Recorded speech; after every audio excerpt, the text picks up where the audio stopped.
Hindi ka nararapat sa pangalang Valderrama, Teresa. Isa kang malaking lamat sa aming dangal, isang dumi na dapat nang burahin sa gabiring ito. Ang boses ni Doña Imelda ay dumagundong sa buong ballroom ng mansyon, matalas at malamig na tila talim ng kutsilyo na humihiwa sa mabulaklak na bango ng mga mamahaling orchid sa paligid. Sa mga sandaling iyon, hawak ni Teresa ang isang maliit na pelos na kahon, isang mamahaling relo na pinag-ipunan niya ng 3 taon para iregalo sa ika-10 anibersaryo ng kanilang kasal ni Joaquin. Nakatayo siya sa gilid ng entablado, tinitingnan ng kanyang asawa nang may buong pagmamahal handa na sanang isurpresa ito. Ngunit ang sorpresa ay naging isang sumpa nang biglang bumukas ang dambuhalang LED screen talikuran, hindi mga larawan ng kanilang masayang alaala. Ang lumabas kundi mga malalaswang kuhang larawan ni Teresa kasama ang isang hindi kilalang lalaki sa isang silid sa hotel. Nabitawan ni Teresa ang kahon. Bumagsak ito sa makapal na alpombra nang walang ingay, ngunit sa kanyang pandinig, tila ito ay isang pagsabog na gumuho sa kanyang buong mundo. Ang mga bulungan ng daan-daang bisita mula sa matataas na lipunan ng Maynila ay tila mga bubuyog na sumusugod sa kanyang tenga. Ang kahihiyan o hiya ay gumapang mula sa kanyang talampakan hanggang sa kanyang mukha, nag-iiwan ng isang mainit at nakakapaso na pakiramdam. Lumingon siya kay Joaquin, umaasa na makakita ng kahit katiting na pagtatanggol, ngunit ang tanging nakita niya ay ang pandidiri sa mga mata ng lalaking pinangakuan siyang mamahalin hanggang sa huling hininga. Joaquin, hindi totoo yan. Magpaliwanag ako, please listen to me. Pakiusap ni Teresa, ang kanyang boses ay nanginginig at halos hindi lumalabas sa kanyang nanunuyong lalamunan. You know me, Joaquin, I would never do that to you, lalo na sa pamilya natin. Ngunit lumapit si Joaquin sa kanya, hindi para aluin siya, kundi para iabot ang isang makapal na folder. Don't touch me, Teresa. My God, 10 taon kitang pinagkatiwalaan, pero ganito lang pala ang gagawin mo sa akin. Sa harap pa ni Mommy, sa harap ng mga kaibigan natin. Ang bawat salita ni Joaquin ay punong-puno ng puot, ang mukha nito ay namumula sa galit na tila siya ang biktima. Sign the annulment papers, now. Ayokong makita ang pagmumukha mo sa mansyong ito kahit 1 minuto pa. But Joaquin, paano si Sofia, ang anak natin? Halos gumuho ang boses ni Teresa habang binabanggit ang pangalan ng kanilang 6 na taong gulang na anak. Hindi mo pwedeng gawin ito sa akin. This is a setup, Joaquin. Alam niyo ni Mama na hindi ko kayang gawin yan. Tumawa ng mapait si Doña Imelda, isang tawang puno ng pangungutya, habang dahan-dahang lumalapit kay Teresa. Anak, sa tingin mo ba hahayaan naming lumaki ang isang Valderrama sa piling ng isang babaeng katulad mo? You are a disgrace, Teresa. Isang malaking pagkakamali ang pagpapakasal ni Joaquin sa isang hamak na babaeng galing sa hirap na tulad mo. Inagaw ni Doña Imelda ang mikropono at muling nagsalita para marinig ng lahat. Ladies and gentlemen, the marriage between my son and this woman is officially over. And as for Sofia, she stays with us. You have no right, Teresa. Walang korte ang magbibigay ng bata sa isang taksil at immoral na ina. Nararamdaman ni Teresa ang paninigas ng kanyang mga kalamnan. Ang bawat tibok ng kanyang puso ay tila isang martilyo na dumudurog sa kanyang dibdib. Ang silid na puno ng liwanag ay unti-unting dumidilim sa kanyang paningin. Gusto niyang sumigaw, gusto niyang lumaban, ngunit ang kanyang katawan ay tila naging bato. Ang tanging nararamdaman niya ay ang malamig na pawis na gumugulong sa kanyang likod at ang hapdi ng mga luhang pilit niyang pinipigilan. Ang mga taong kanina lang ay nakangiti sa kanya ngayon ay nakatingin na ng may halong pandidiri at pagkaawa, ang uri ng awa na mas masakit pa kaysa sa sampal. I will not sign anything, bulong ni Teresa. Ang kanyang mga kamao ay nakakuyom ng mahigpit hanggang sa bumaon ang kanyang mga kuko sa kanyang palad. Hindi niyo pwedeng kunin sa akin ang anak ko. Sofia is my life. Lumapit ang 2 malalaking bodyguard ng mga Valderrama sa utos ni Doña Imelda. Huwag mo nang antayin na kaladkarin ka namin palabas, Teresa. Pirmahan mo ito o hinding-hindi mo na masisilayan kahit anino ni Sofia. Ang banta sa boses ni Doña Imelda ay hindi biro. Piliin mo ang iyong kalayaan o ang pagkabulok sa kulungan dahil sa mga kasong isasampa namin laban sa iyo. You know what I can do.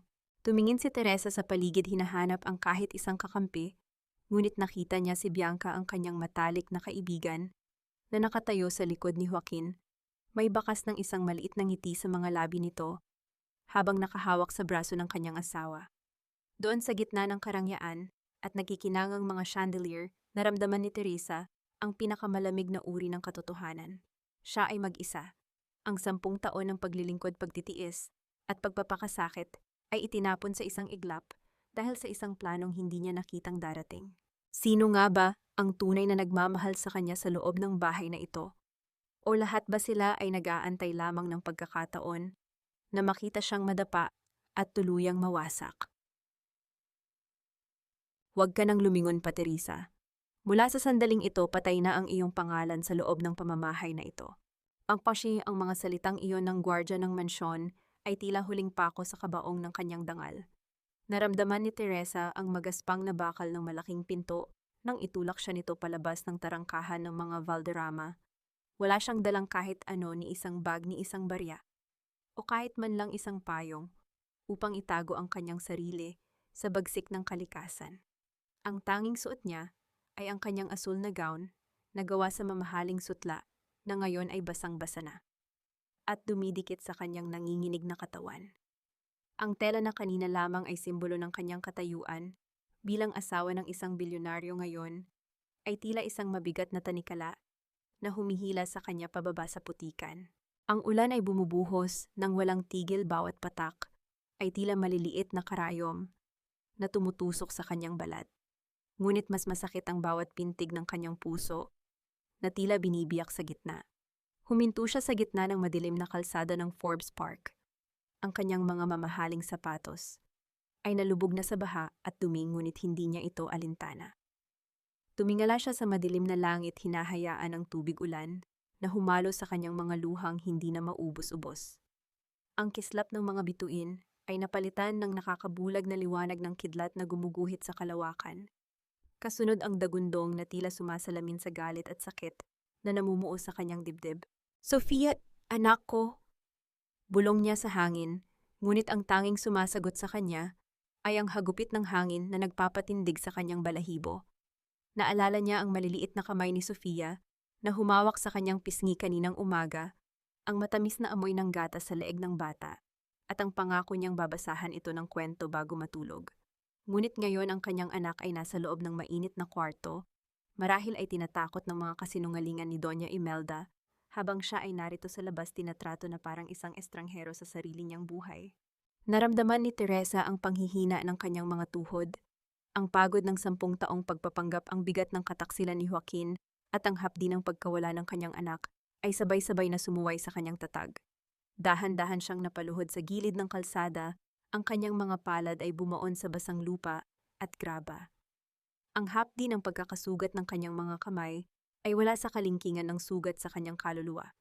Tila bumabalik sa kanyang gunita ang bawat sakripisyong ginawa niya para sa pamilyang iyon. Ang mga gabing hindi siya natulog para alagaan si Joaquin nang magkasakit ito, ang paglunok niya sa kanyang pride sa tuwing lalaitin siya ng kanyang biyenan, at ang paglimot niya sa sarili niyang pangarap para lamang maging perpektong asawa. Lahat ng iyon nauwi sa wala. Ang lahat ng kanyang pagtitiis ay naging bala na ngayon ay nakatutok sa kanyang sariling ulo. Gusto niyang sumuko.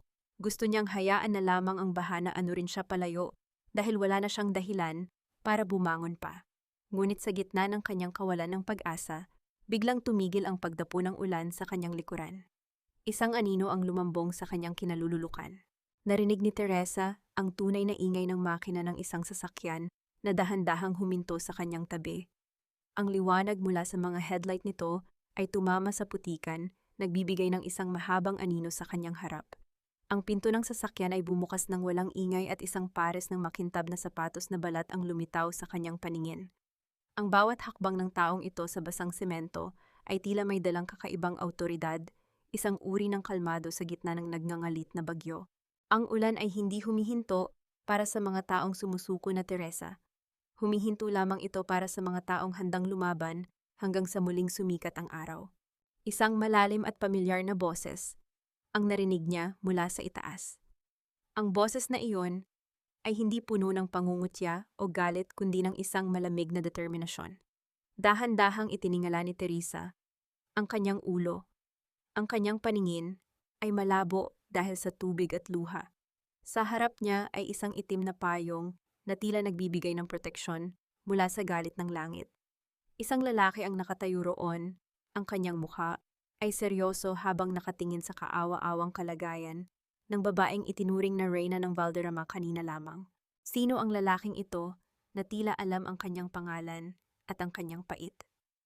At bakit sa lahat ng tao, siya ang narito sa pinakamadilim na sandali ng kanyang buhay? Patawad, Teresa, pero kailangan kong iligtas ang sarili kong dugo. Ang anak ko, si Bong, mabulok man siya sa kulungan kung hindi ako sumunod sa gusto ni Doña Imelda. Ang boses ni Tia Maria ay basag at puno ng panginginig habang nakayuko ito sa harap ng maliit na altar sa loob ng kanilang lumang bahay sa Tondo. Ang amoy ng katol at lumang kahoy ay humahalo sa malansang amoy ng ulan na dala ni Teresa sa loob. Nakatayo si Teresa sa gitna ng sala, ang kanyang mga mata ay naniningkit sa hindi makapaniwalang sakit. Ang tanging pag-asa niya ang USB na naglalaman ng mga video ng pag-amin ni Joaquin tungkol sa kanyang mga plano at ang mga peking dokumentong ginagawa ni Doña Imelda ay wala na sa taguan nito sa likod ng kwadro ng Birhen Maria. Tia, ikaw ang nagpalaki sa akin. Ikaw ang tinuring kong ina nung mawala ang mga magulang ko. Bulong ni Teresa, ang kanyang boses ay tila isang tuyong dahon na malapit nang madurog. Paano mo nagawang ipagpalit ang buhay ko, ang buhay ni Sofia, para sa isang anak na walang ginawa kundi saktan ka? Alam mo kung anong gagawin nila sa akin ngayong wala na akong hawak na alas. Humarap si Tia Maria, ang kanyang mga mata ay namumula sa iyak, ngunit may bakas ng matinding takot. Binantaan nila ako, Teresa, sabi ni Doña Imelda, kapag hindi ko binigay ang USB, lalong hihigpitan ang kaso ni Bong. Pinangakuan niya ako na palalabasin ang anak ko kung susunod ako. Anong magagawa ko? Ina rin ako, Teresa. Gaya mo, gagawin ko ang lahat para sa anak ko. Napatawa ng mapait si Teresa, isang tawang walang bahid ng saya, kundi puno ng lason. Ina ka rin, pero ako ang tinanggalan mo ng karapatang maging ina. Binigay mo sa kanila ang tanging paraan para mabawi ko si Sofia. Sa ginawa mo, Tia, parang ikaw na rin ang pumatay sa akin. Lumapit si Tia Maria para hawakan ang kamay ni Teresa, ngunit mabilis na umiwas ang dalaga. Ang hapdi ng pagtalikod ng kaisa-isang taong pinagkatiwalaan niya ay mas matindi pa kaysa sa sampal ni Doña Imelda. Ito ang tunay na kamatayan, ang mamatay sa piling ng sariling pamilya. Ang konsepto ng utang na loob na palaging itinatanim sa kanya ni Maria ay naging isang madilim na bitag na ngayon ay tuluyan nang sumakal sa kanya. Umalis ka na, Teresa, baka may makakita pa sa iyo rito. Binigyan ako ng pera ni Doña Imelda para sa abogado ni Bong. Heto, kumuha ka ng kaunti para may makain ka, alok ni Maria habang kinukuha ang ilang libong piso mula sa kanyang bulsa. Tiningnan ni Teresa ang pera na tila ito ay isang nakamamatay na sakit. Iyan ba ang halaga ng buhay ko, Tia? Iyan ba ang halaga ng bawat sentimong pinadala ko sa iyo buwan-buwan mula nung ikasal ako kay Joaquin? Itago mo yan. Gamitin mo yan para pambili ng konsensya mo dahil balang araw malalaman mo na ang perang galing sa masama ay hindi kailanman magdadala ng kapayapaan. Sa labas ang sasakyan ni Attorney Mateo ay naghihintay pa rin. Ang pulang ilaw nito sa likuran ay tila isang nagbabagang mata sa dilim. Pabalik na sana si Teresa sa sasakyan nang marinig niya ang tunog ng isang motorsiklo na huminto sa tapat ng bahay. Isang lalaking naka-uniforme ng kumpanya ng courier ang bumaba at may iniabot na sobre kay Tia Maria, ngunit mabilis itong kinuha ni Teresa. Binuksan niya ang sobre sa ilalim ng malamlam na ilaw ng poste. Ang bawat salitang nakasulat sa papel ay tila mga linta na sumisipsip sa huling patak ng kanyang pag-asa. Ito ay isang opisyal na kautusan mula sa korte, isang temporary restraining order dahil sa mga nakuhang bagong ebidensya ng imoralidad at panganib sa bata. Ang karapatan ni Teresa Valderrama na lumapit sa loob ng 50 metro kay Sofia Valderrama ay pansamantalang sinususpinde. Ang anumang pagtatangka ay ituturing na paglabag sa batas at may kaukulang parusang pagkakulong. Nabitawan ni Teresa ang papel. Ang hangin ay tila nawala sa kanyang paligid. Hindi na lang siya pinalayas, hindi lang siya pinagtaksilan ng kamag-anak, ngayon isa na siyang kriminal sa mata ng batas kung susubukan niyang yakapin ang sariling anak. Sa di kalayuan, narinig niya ang malakas na kulog, kasunod ang tunog ng isang radyo mula sa loob ng bahay ng kapitbahay. Ang boses ng announcer ay binabasa ang breaking news tungkol sa iskandalo ng taon sa pamilya Valderrama. Ang kanyang mukha, ang kanyang pangalan, ang kanyang dangal, lahat ay kinakaladkad na sa putikan ng buong bansa. Paano pa siya lalaban kung ang bawat pintong tinutungo niya ay sinasara sa kanyang mukha? At sa gitna ng kadilimang ito, maaari nga ba niyang pagkatiwalaan ang lalaking naghihintay sa kanya sa loob ng sasakyan? O isa rin itong panibagong patibong na nag-aantay na lamunin siya ng buo tanten batata? Hindi ako ang iyong tagapagligtas, Teresa. Ako ang iyong huling baraha bago ka tuluyang lamunin ng mga Valderrama. Ang boses ni Attorney Mateo ay malamig at walang bahid ng emosyon habang nakatitig siya sa kalsada.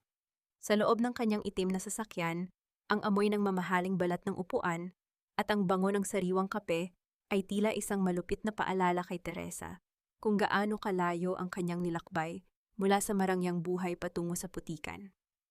Nakaupo si Teresa sa tabi niya, ang kanyang mga kamay ay nakapatong sa kanyang binti, nanginginig pa rin mula sa huling tagpo sa bahay ni Tia Maria. Ang basang gown niya ay nag-iwan ng madilim na marka sa upuan ngunit tila hindi ito alintana ng lalaki.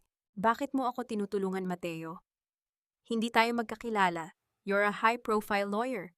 Bakit ka mag-aaksaya ng oras sa isang babaeng wala ng pangalan at pera? Tanong ni Teresa, ang kanyang boses ay paos at halos pabulong na lamang. Lumingon siya sa lalaki, pilit na binabasa ang misteryo sa likod ng mga mata nito na tila gawa sa itim na bato. Ngumiti ng bahagya si Mateo, isang ngiting hindi umabot sa kanyang mga mata. Dahil ang kaaway ng aking kaaway ay aking kaibigan. Doña Imelda thinks she can control everyone with her money and influence. But she forgot one thing: the past always has a way of catching up. Itinigil niya ang sasakyan sa tapat ng isang matayog at modernong gusali sa gitna ng Bonifacio Global City. Bumaba ka na, dito ka muna mananatili. Safe ka rito, but don't think this is charity. Everything has a price. Pumasok sila sa isang minimalistang penthouse. Ang bawat sulok ng silid ay tila sumisigaw ng kapangyarihan at disiplina. Walang mga dekorasyon na pambabae, puro lamang semento, salamin at bakal. Lumapit si Mateo sa kanyang malaking mesa at kumuha ng isang kulay gintong folder. Ibinagsak niya ito sa harap ni Teresa. Ang tunog ng folder na tumama sa matigas na kahoy ay umalingaw-ngaw sa katahimikan ng silid, tila isang hatol na hindi na mababawi. I know about Aura Holdings, Teresa. I know that you are the real brains behind that multi-billion empire, Pap.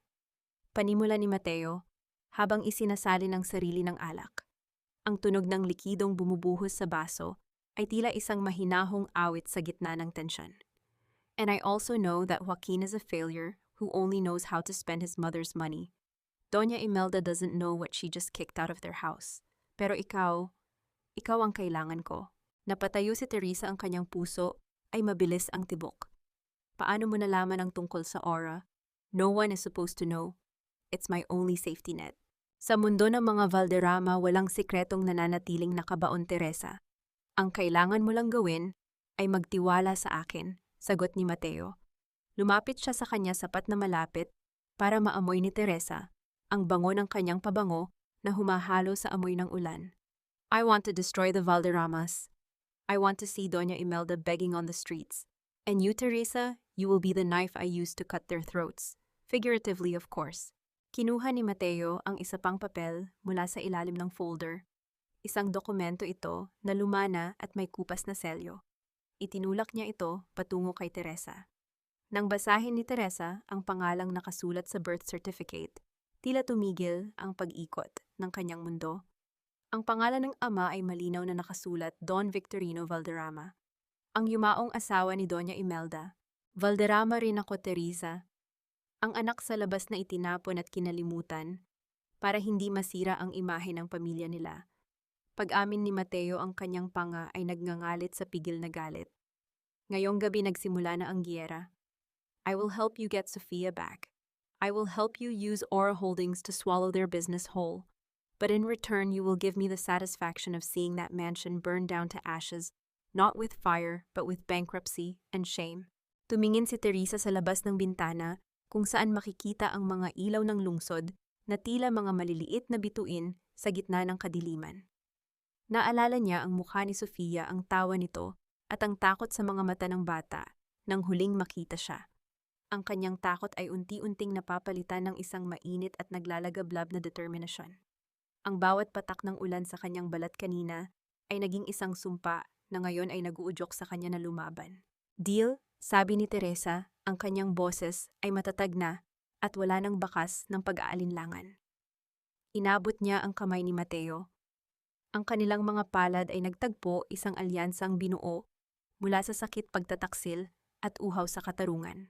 Ngunit habang nakatingin si Teresa sa mga mata ni Mateo, isang tanong ang hindi mawala sa kanyang isipan. Sino nga ba ang mas mapanganib?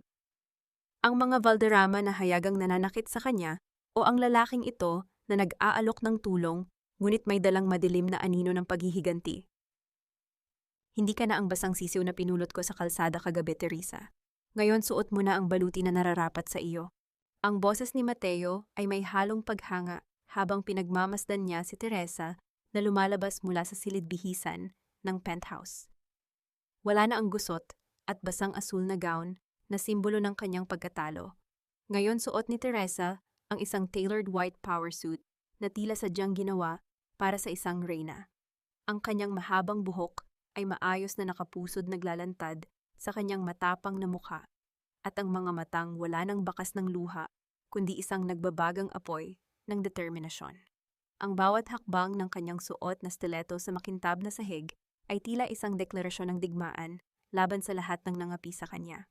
Salamat, Mateo, pero hindi lang ito baluti.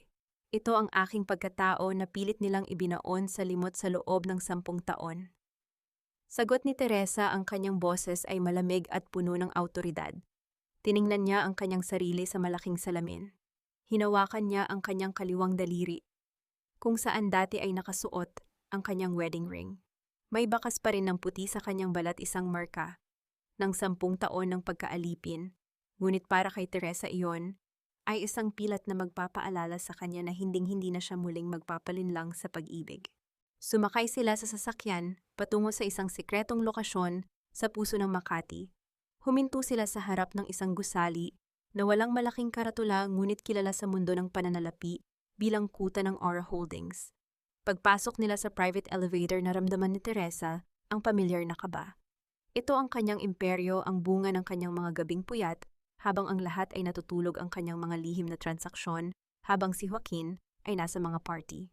Nang bumukas ang pinto ng top floor, lahat ng empleyado ay tumayo at yumukod. Isang lalaking nasa edad 40 si Marcus, ang kanyang Chief Operating Officer, ang mabilis na lumapit sa kanya. Welcome back, Chairwoman.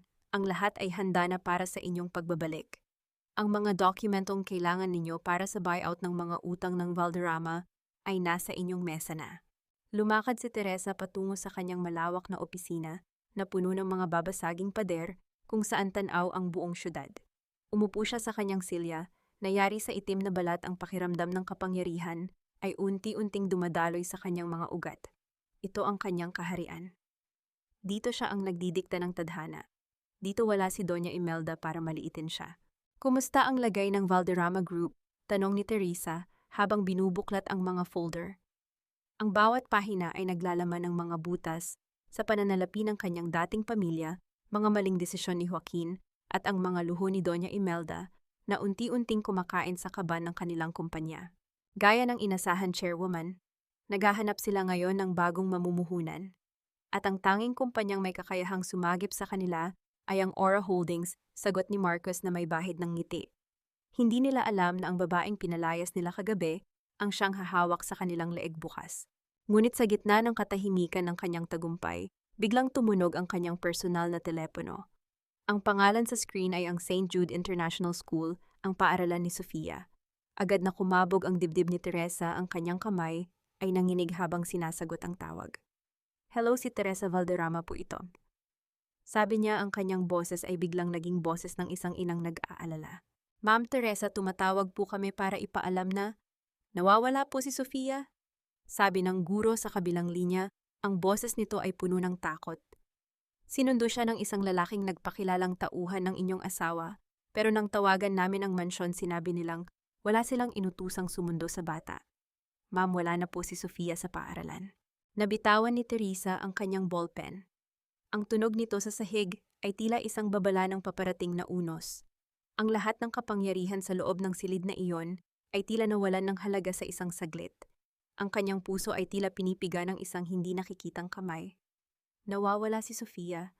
Ulit niya ang kanyang boses ay naging isang matinis na bulong.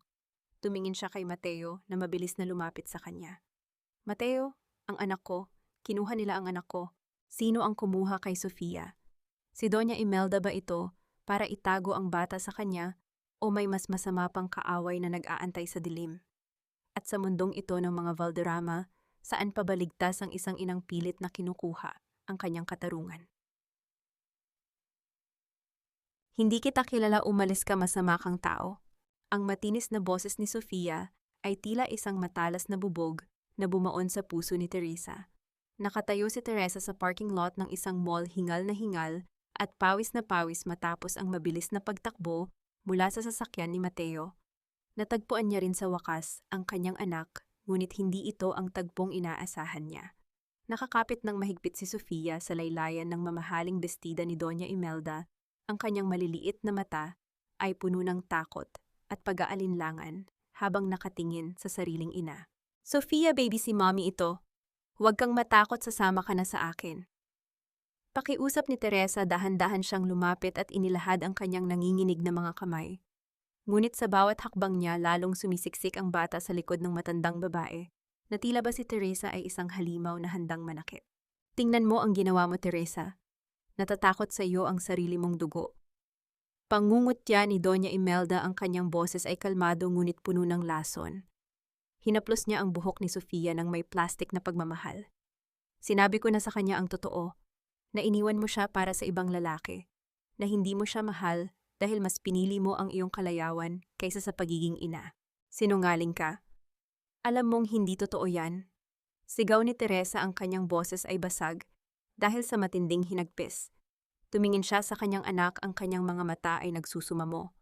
Sofia, huwag kang maniniwala kay Lola. Mahal na mahal ka ni Mommy, hinding-hindi kita iiwan. Umiling-iling si Sofia, nagsisimula nang pumatak ang mga luha sa kanyang pisngi. Sabi ni Lola, bad ka raw. Sabi niya, kaya ka pinalayas ni Daddy kasi kinuha mo yung pera namin para ibigay sa boyfriend mo. Mommy, why are you so mean? Ang bawat salita ng bata ay tila isang malupit na hatol na nagpabagsak sa balikat ni Teresa. Ang gaslighting na ginawa ni Imelda ay mas malala pa kaysa sa anumang pisikal na saktan. Ninanakaw nito ang alaala at tiwala ng kanyang anak. Naramdaman ni Teresa ang pag-ikot ng paligid. Ang ganda at kapangyarihan ng kanyang suot na suit ay tila nawalan ng saysay. Ano nga ba ang silbi ng bilyon-bilyong halaga ng aura? Don't touch me, gusto ko na kay Lola, I hate you, Mommy. Sigaw ni Sofia bago ito tuluyang umiyak ng malakas. Naririnig mo ba, Teresa? Mas gusto ka pa niyang tawaging mean kaysa Mommy. Bulong ni Doña Imelda, sapat na para sila lang dalawa ang makarinig. Huwag mong kalimutan ang TRO. Isang hakbang mo patatawag ako ng pulis at sisiguraduhin kong sa kulungan ang tuloy mo. You are a criminal in her eyes now and soon in the eyes of the law. Lumapit si Mateo at hinawakan ang braso ni Teresa para pigilan ito. Alam ni Mateo na kapag nag-eskandalo si Teresa, mas lalong lalakas ang ebidensya laban sa kanya sa korte. Naririnig ni Teresa ang tibok ng sariling puso na tila isang mabilis at masakit na tambol. Ang hapdi ng pagtanggi ni Sofia ay mas matindi pa kaysa sa lamig ng ulan kagabi. Tila may isang malaking pader na itinayo sa pagitan nilang mag-ina, isang pader na gawa sa mga kasinungalingan at manipulasyon. Tara na, Sofia. Ibibili kita ng bagong laruan, yung hindi galing sa masamang tao. Sabi ni Doña Imelda habang dahan-dahang inaakay ang bata patungo sa kanilang naghihintay na sasakyan. Lumingon si Sofia sa huling pagkakataon, ang kanyang mukha ay puno ng lungkot at lito bago tuluyang isara ang pinto ng kotse. Naiwang nakatayo si Teresa sa gitna ng parking lot, ang kanyang mga kamay ay nakalundo sa kanyang tabi. Ang bawat hininga niya ay tila isang pakikipaglaban sa hangin. Ang mga tao sa paligid ay nagsisimula ng magbulungan. Kinikilala ang babaeng nasa balita na taksil na asawa. Paano niya mababawi ang tiwala ng isang batang ang isip ay nilason na ng puot? At paano siya mananalo sa isang laban kung saan ang kanyang sariling anak ang ginagawang kalasag ng kanyang mga kaaway? Habang pinagmamasdan ni Teresa ang papalayong sasakyan, isang madilim na kaisipan ang pumasok sa kanyang isip. Hindi sapat ang sakta ng bulsa ng mga Valderrama. Kailangan niyang wasakin ang bawat pundasyon ng kanilang kasinungalingan. Kahit mga hulugan ito ng paggamit ng mga paraang hindi niya kailanman naisip na kaya niyang gawin. Bagay na bagay sa iyo ang mga kwintas na ito, Bianca. Mas lalo kang nagliliwanag kaysa sa dating nagsusuot nito. Ang boses ni Joaquin ay puno ng lambing na hindi kailanman narinig ni Teresa sa loob ng 10 taon nilang pagsasama. Nakatayo si Teresa sa madilim na pasilyo ng mansyon sa tapat ng bahagyang nakabukas na pinto ng kanilang dating silid. Nakapasok siya sa tulong ni Nanay Rosa, ang tanging katulong na nananatiling tapat sa kanya. Ang plano niya sana ay kuhanin ang paboritong manika ni Sofia upang subukang makuha muli ang loob ng bata, ngunit ang nadatnan niya ay isang eksenang tila sumaksak sa bawat natitirang piraso ng kanyang puso. Sa loob ng silid sa harap ng malaking salamin, kung saan madalas ayusin ni Teresa ang kanyang buhok, nakaupo si Bianca, ang kanyang matalik na kaibigan mula pa noong kolehiyo. Isinusukat ni Bianca ang isang diamond necklace na regalo ni Don Victorino kay Teresa noong ikasal sila. Ang kinang ng mga bato ay tila kumukutya sa kahabag-habag na kalagayan ni Teresa. Nakatayo naman sa likod ni Bianca si Joaquin, ang kanyang mga kamay ay nakapatong sa balikat ng babae at dahan-dahang hinahalikan ang leeg nito ng may pagnanasa. I told you, Joaquin, mas nararapat ako sa tabi mo kaysa sa boring na si Teresa. Sabi ni Bianca, ang kanyang boses ay puno ng kumpiyansa habang hinahawakan ang kamay ni Joaquin. Kung hindi dahil sa mga ideya ko, baka hanggang ngayon ay nagtitiis ka pa rin sa pakikipagplastikan sa kanya para lang makuha ang pabor ni Mommy. You're brilliant, Bianca. Sino ba namang mag-aakala na ang best friend pa niya ang gagawa ng ebidensya para madiin siya? Tumawa ng mahina si Joaquin, isang tunog na tila kalansing ng kadena sa pandinig ni Teresa.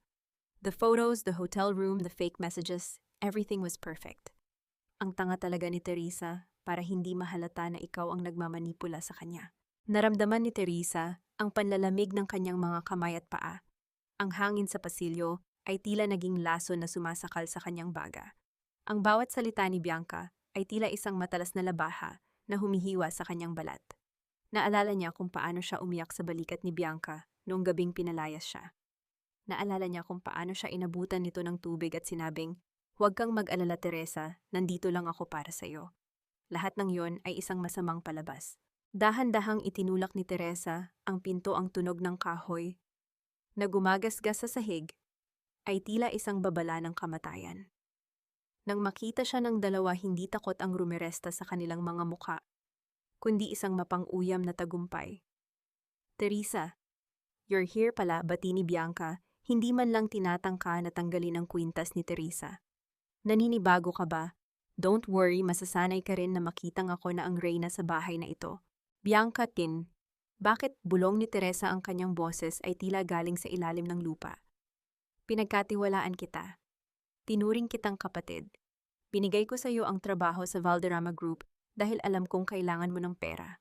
Tumayo si Bianca at lumapit kay Teresa, ang bawat hakbang ng kanyang takong ay tila pagtapak-tapak sa dangal ng kaibigan. "Iyon ang problema sa iyo, Teresa. Palagi kang yung mabait, yung tagapagligtas. Akala mo ba natutuwa ako sa mga pa-charity mo? I hated every second of being your shadow. Gusto ko ang lahat ng sayo, ang asawa mo, ang posisyon mo, ang bahay na ito. At ngayon sa wakas nakuha ko na." Lumingon si Bianca kay Joaquin at hinawakan ang mukha nito. "At huwag ka nang umasa kay Sofia. I will make sure she calls me mommy soon, at ikaw mananatili kang isang alaala ng isang taksil na babae sa isip ng anak mo. Get out, Teresa." Baka makalimutan ni Joaquin na naging asawa ka niya at ipakubli ka na naman sa pulis dahil sa trespassing. Pagtataboy ni Joaquin ang kanyang boses ay wala nang kahit anong bahid ng pagkilala sa babaeng minahal niya raw noon. Tumalikod si Teresa, ang kanyang likod ay tuwid na tuwid kahit na ang kanyang loob ay tila isang gumuguhong gusali. Hindi siya umiyak sa harap nila. Hindi niya ibibigay ang kasiyahang iyon sa mga ahas na ito. Ngunit paglabas niya sa pintuan ng mansyon, naramdaman niya ang isang matinding pait na humahalo sa amoy ng gabi. Paano mo lalabanan ang isang kaaway na alam ang bawat kahinaan mo dahil minsan mo siyang pinapasok sa iyong puso? At habang naglalakad siya, palayo, isang sumpa ang nabuo sa kanyang isipan. Hindi sapat ang katarungan. Kailangan ng paghuhukom. Akala mo ba ang mga katulad ni Doña Imelda ay marunong tumupad sa pangako? Nagkamali ka tiya. Binayaran ka lang nila para sirain ako, pero hindi para iligtas ang anak mo.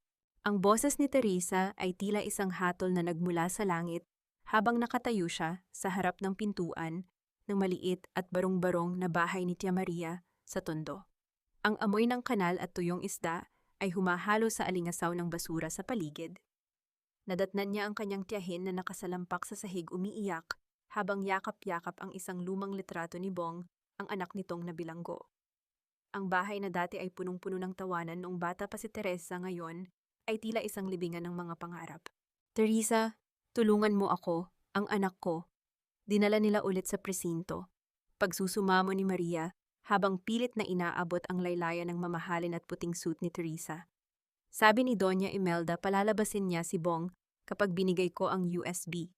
Pero nung nakuha na niya, tinawagan niya ang mga pulis at sinabing may nakita silang bagong droga sa gamit ng anak ko. Niloko nila ako, Teresa, niloko nila ako.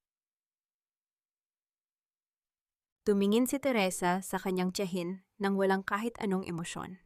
Ang hapdi ng pagkakanulo nito sa kanya noong nakaraang gabi ay sariwa pa rin tila isang sugat na ayaw maghilom. Iyan ang halaga ng pagtataksil mo, tiya. Akala mo ba ay magiging tapat sila sa isang taong kayang ibenta ang sariling kamag-anak? Ginamit ka lang nila para putulin ang kaisa-isang braso ko at ngayong wala ka ng silbi, itinapon ka na rin nila sa basura. Patawarin mo ako, Teresa. Nagmakaawa ako sa kanila pero pinagtawanan lang nila ako. Hagulhol ni Maria, ang kanyang boses ay puno ng pagsisisi na tila huli na para sa lahat. Nagugutom na ako, wala na akong pambayad sa kuryente. Ang perang binigay nila kinuha rin ng mga tauhan ni Doña Imelda bilang processing fee raw para sa kaso.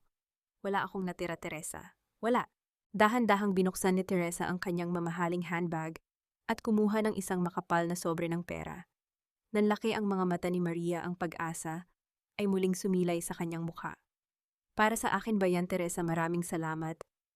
Alam kong hindi mo ako matitisak. Ngunit bago pa mahawakan ni Maria ang sobre, ibinagsak ito ni Teresa sa sahig malapit sa putikan. Hindi ito para sa iyo, tiya. Para ito sa abogado na kinuha ko para kay Bong. Ilalabas ko siya sa kulungan, hindi dahil mahal ko pa kayo, kundi dahil gusto kong makita ninyo kung paano ko wawasakin ang mga taong naniwala na mas makapangyarihan sila kaysa sa katotohanan. Bago tumalikod si Teresa, may iniabot sa kanya si Maria, isang lumang cellphone na basag ang screen. Heto, kinuha ko ito ng palihim nung huling gabi na pumunta ang mga tauhan ni Doña Imelda rito. Hindi nila alam na nakarecord ang lahat. Akala ko magagamit ko itong panakot sa kanila kung sakaling lokohin nila ako. Pero ngayon sa iyo na lang ito. Ito na lang ang tanging paraan para makabawi ako sa iyo. Kinuha ni Teresa ang cellphone at agad na isinaksak ang kanyang earphone. Ang tunog ng static ay unti-unting napalitan ng isang boses na hinding-hindi niya malilimutan. Isang boses na puno ng pagmamayabang at kalupitan. Huwag kang mag-alala, Maria. Kapag nakuha na namin ang USB, hindi lang si Bong ang makakalaya. Sisiguraduhin din namin na ang batang si Sofia ay hinding-hindi na makikilala ang kanyang ina. May gamot kaming ibinibigay sa kanya para maging malabo ang alaala niya kay Teresa. Sa loob ng ilang buwan, ikaw na ang magiging masamang panaginip sa isip ng anak mo, Teresa. Ang boses ni Doña Imelda sa recording ay tila isang malamig na tubig na ibinuhos sa buong katawan ni Teresa. Ang kanyang kamay ay nanginig at ang cellphone ay halos malaglag mula sa kanyang pagkakahawak. Hindi lang pala pagsisinungaling ang ginagawa nila kay Sofia. Nilalason nila ang isipan ng bata gamit ang mga kemikal para tuluyan siyang malimutan nito. Naramdaman ni Teresa ang isang matinding galit na tila bulkan na sumasabog sa kanyang dibdib. Ang bawat hibla ng kanyang pagkatao ay sumisigaw ng katarungan. Ang recording na ito ay hindi lang ebidensya, ito ang mitya ng isang digmaang hinding-hindi titigil hanggat walang nananagot. Ano ang gagawin mo, Teresa? Tanong ni Maria nang may takot sa kanyang tinig. Tiningnan siya ni Teresa, ang kanyang mga mata ay tila gawa sa yelo. Gagawin ko ang nararapat, tiya. Sisiguraduhin kong sa bawat gamot na ibinigay nila sa anak ko, isang bahagi ng kanilang imperyo ang guguho. At ang recording na ito ang magiging huling tunog na maririnig ni Doña Imelda bago siya mabulok sa kahihiyan. Ngunit sa gitna ng kanyang plano, isang mensahe ang pumasok sa kanyang bagong telepono mula kay Mateo. Teresa, we have a problem. The Valderrama Group just declared a sudden merger with a foreign investor. And that investor is someone you know very well. Sino ang bagong kakampi ng mga Valderrama na kayang baliktarin ang sitwasyon?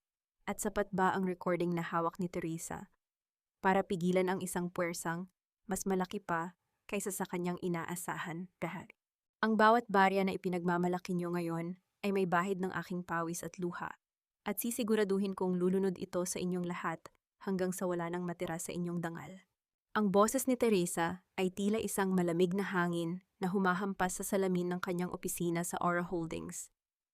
Nakatayo siya sa harap ng malawak na bintana, pinagmamasdan ang mga naglalakihang gusali ng Makati, na tila ba siya ang may-ari ng buong lungsod. Sa kanyang likuran, nakaupo si Mateo seryosong binabasa ang mga ulat sa pananalapi na nagpapakita ng mabilis na pagbagsak ng halaga ng mga stocks ng Valderrama Group. Ang katahimikan sa loob ng silid ay sapat na para marinig ang bawat hininga ni Teresa, isang hiningang puno ng bigat at galit. Teresa, kailangan mong tingnan ito. Tawag ni Mateo, ang kanyang boses ay may halong pag-aalala. Ang balitang tungkol sa merger. Ito na ang tinatawag nilang huling alas. Ang foreign investor na sasagip sa kanila ay ang Luzon Global Ventures. At alam mo ba kung sino ang nakatayo sa likod nito, yan? Lumingon si Teresa, ang kanyang kilay ay nagsalubong. Kinuha niya ang tablet mula kay Mateo. Nang makita niya ang mukha ng lalaking nasa balita, naramdaman niya ang isang matalim na kirot sa kanyang alaala. Ito ay si Arthur Sy, ang lalaking minsan nang naging bahagi ng kanyang madilim na nakaraan, ang lalaking pinagkatiwalaan niya bago pa man dumating si Joaquin, ngunit ang lalaking nagtangkaring sumira sa kanyang puri taon na ang nakalilipas. Arthur Anenas. Paanong naging siya to? Bulong ni Teresa, ang kanyang kamay ay napaigting ang hawak sa tablet hanggang sa mamuti ang kanyang mga kuko. Akala ko ay umalis na siya ng bansa matapos niyang subukang bastusin ako. Bakit siya nakikipag-alyansa sa mga Valderrama? Dahil alam ni Arthur na kapag bumagsak ang mga Valderrama, madadamay din ang mga ilegal na negosyo niya na nakatago sa loob ng kumpanya nila Joaquin. Paliwanag ni Mateo habang tumatayo. Arthur and Doña Imelda are two sides of the same coin. They are both parasites. At ngayon ginagamit nila ang merger na ito para protektahan ang isa't isa. Ngumiti ng mapait si Teresa. Kung ganoon, lalong kailangang maging mabilis ang ating pagkilos. Hindi lang pera ang nakataya rito, Mateo. Nakataya rito ang kaligtasan ni Sofia. Inisip niya ang recording na nakuha niya kay Tia Maria, ang katotohanan tungkol sa mga gamot na ibinibigay nila sa kanyang anak. Bawat segundo na lumilipas ay isang hakbang palayo ni Sofia sa kanyang piling. Gawin na natin ang unang hakbang. Utos ni Teresa kay Marcos, ang kanyang COO, na pumasok sa silid. Bilhin ang lahat ng bad debts o mga nabulok na utang ng Valderrama mula sa mga bangko. Huwag kayong mag-iwan kahit isang sentimo. Gusto kong sa oras na pirmahan nila ang merger, matuklasan nilang ako na ang may-ari ng kanilang bawat utang. Nang sagutin niya ito, nakita niya ang mukha ng kanyang dating asawa, mukhang pagod balisa, at tila tumanda ng 10 taon sa loob ng ilang araw. Teresa, pakiusap. Itigil mo ito. Alam kong ikaw ang nasa likod ng pagbili ng mga utang namin. Huwag mong sirain ang pamilya natin, isipin mo si Sofia. Pamilya Joaquin, binuwag mo ang pamilyang yan nung gabing pinalayas mo ako sa gitna ng ulan. Sagot ni Teresa, ang kanyang boses ay walang bahid ng awa. At huwag mong gamitin ang pangalan ng anak ko. Alam ko ang ginagawa niyo sa kanya. Alam ko ang mga gamot na pinapainom niyo para makalimutan niya ako. Sisiguraduhin kong pagbabayaran niyo ang bawat luhang pumatak sa mga mata ni Sofia. Hindi mo magagawa yan. May merger kami kay Arthur. Sigaw ni Joaquin, ang kanyang boses ay puno ng desperation. Arthur, tingnan mong mabuti ang mga dokumentong pipirmahan niyo, Joaquin. Tugon ni Teresa bago niya tuluyang pinutol ang tawag. Lumingon siya kay Mateo. Mateo, ihanda ang imbitasyon para sa auction bukas. Ang mansyon ng mga Valderrama, ang bahay kung saan nila ako binaboy, yan ang unang babagsak sa aking mga kamay. Ang cliffhanger ng gabi ay hindi ang pagbagsak ng kumpanya, kundi ang isang balita mula sa kanyang mga espiya sa loob ng mansyon. Isang lihim na auction ang gaganapin sa gabi ring iyon, hindi para sa gamit, kundi para sa mismong titulo ng lupa ng mansyon na isinangla ni Joaquin nang hindi alam ni Doña Imelda para lamang pambayad sa kanyang mga utang sa sugal. Ilang oras na lang, Mateo, Bulong ni Teresa habang tinitingnan ang orasan. Bukas gigising si Doña Imelda na wala nang matitirhan. At bukas, muli kong mayayakap ang aking anak. Ngunit sa likod ng kanyang mga mata, may isang katanungang bumabagabag sa kanya. Sapat ba ang makuha ang mansyon para mabawi ang puso ni Sofia o tuluyan na ngang nabura ng mga gamot ang pag-ibig ng isang anak para sa kanyang ina? Ang mga sugat na hindi nakikita ang siyang pinakamahirap gamutin dahil ang hapdi nito ay hindi humihinto kahit tuyo na ang mga luha. Ang boses ni Mateo ay mahina at tila isang bulong sa gitna ng katahimikan ng gabi. Nakatayo sila sa malawak na balkonahe ng kanyang penthouse. Pinagmamasdan ang mga ilaw ng syudad na tila mga pira-pirasong diamanting ikinalat sa itim na pelos ng langit. Ang malamig na hangin ay humahaplos sa mukha ni Teresa, nagdadala ng kaunting ginhawa sa kanyang isipang pagod na sa pakikipagdigma. Hawak ni Teresa ang isang baso ng mainit na tsa, ang usok nito ay dahan-dahang sumasayaw sa hangin bago tuluyang maglaho. Bakit mo ito ginagawa, Mateo? Hindi lang ito tungkol sa pera o sa kumpanya, hindi ba? Tanong ni Teresa, ang kanyang mga mata ay nananatiling nakatitig sa kawalan. Nakikita ko sa mga mata mo ang parehong galit na nararamdaman ko. Pero mas malalim ang sayo, mas matagal mo na itong dinadala. Humarap si Mateo sa kanya, ang anino ng gabi ay nagbibigay ng misteryosong anyo sa kanyang mukha. Ang nanay ko ay isang simpleng sekretarya noon. Minahal niya si Don Victorino ng buong puso. Pero para sa mga Valderrama, ang pag-ibig ay isang negosyo. Nang malaman ni Doña Imelda ang tungkol sa amin, hindi lang niya kami pinalayas. Sinira niya ang reputasyon ng nanay ko hanggang sa wala nang tumanggap sa kanyang trabaho. Namatay siyang may dalang kahihiyan, Teresa. Namatay siyang tinatawag na kabit sa isang mundong hindi alam ang tunay na kwento. Pareho tayong biktima ng kanilang garapal na dangal, bulong ni Teresa. Akala ko ay ako lang ang nakakaranas ng ganitong pait. Dahan-dahang itinaas ni Mateo ang kanyang kamay at hinawakan ang balikat ni Teresa. Ang init ng kanyang palad ay tila isang gamot na dahan-dahang kumakalma sa nanginginig na kalamnan ng babae. Inayos niya ang isang hibla ng buhok ni Teresa na tinangay ng hangin patungo sa kanyang mukha. Sa sandaling iyon, ang distansya sa pagitan nila ay tila naglaho. Ang bawat hininga ay naging isa at ang katahimikan ay naging isang selyo ng kanilang lihim na pangunawa. Hindi ka na nag-iisa, Teresa. I promise you, bago matapos ang lahat ng ito, babawiin natin ang lahat ng ninakaw nila sa atin. Ang dangal mo, ang anak mo, at ang kapayapaan na matagal na nating hinahanap. Sabi ni Mateo, ang kanyang boses ay puno ng pangako. Dahan-dahan niyang inilapit ang kanyang mukha sa noo ni Teresa at nag-iwan ng isang mabilis, ngunit makahulugang halik. Hindi ito halik ng pagnanasa, kundi isang halik ng paggalang at pagkakaisa. Naramdaman ni Teresa ang pagkulo ng isang kakaibang emosyon sa kanyang puso, ang kilig na matagal na niyang kinalimutan. Sa piling ni Mateo, pakiramdam niya ay hindi na siya ang taksil na asawa o ang biktima, kundi isang babaeng muling natututong magtiwala. Ngunit ang katahimikang iyon ay mabilis na nabasag nang pumasok si Teresa sa loob ng silid para kuhanin ang kanyang gamit. Aksidente niyang nasagi ang isang drawer sa mesa ni Mateo na bahagyang nakabukas. May isang pulang folder doon na may nakasulat na pangalan Aura Holdings, Final Phase. Dahil sa kuryosidad, binuksan ni Teresa ang folder. Ang bawat pahina ay naglalaman ng mga detalyadong plano kung paano kukunin ni Mateo ang control sa Aura Holdings mula sa kanya pagkatapos bumagsak ng mga Valderrama. May mga dokumento rin doon na nagpapakita na si Mateo ang lihim na nag-uudyok kay Arthur C. na pumasok sa merger para lalong mabaon sa utang. Si Joaquin, isang planong maaaring maglagay din sa panganib kay Teresa kung magkamali ng isang hakbang. Naramdaman ni Teresa ang panlalamig ng kanyang buong katawan. Ang init ng halik ni Mateo sa kanyang noo kanina ay tila naging isang bakas ng yelo. Lumingon siya sa pintuan at nakita si Mateo na nakatayo roon, ang kanyang mga mata ay hindi na puno ng lambing kundi ng isang pamilyar at nakakatakot na katalinuhan. Sana ay hindi mo na lang binuksan ang drawer na iyan, Teresa, sabi ni Mateo. Ang kanyang boses ay naging kasing lamig ng gabi sa labas. Ang cliffhanger ng sandaling iyon ay ang katotohanang binuo nila, ang kanilang alyansa. Sa ibabaw ng mga lihim, maaari nga bang magtagumpay ang pag-ibig sa isang pusong ang tanging alam ay paghihiganti? O si Mateo ba ang magiging huling taong dudurog sa natitirang piraso ng puso ni Teresa Pat Camahal? Huwag mong dungisan ang banal na lugar na ito ng iyong mga peking dalangin, Teresa. Kahit magtirik ka pa ng lahat ng kandila sa mundo, hindi kailanman pakikinggan ng langit ang isang babaeng taksil sa kanyang asawa. Ang boses ni Doña Imelda ay tila isang lason na dahan-dahang kumalat sa loob ng tahimik at malamig na simbahan.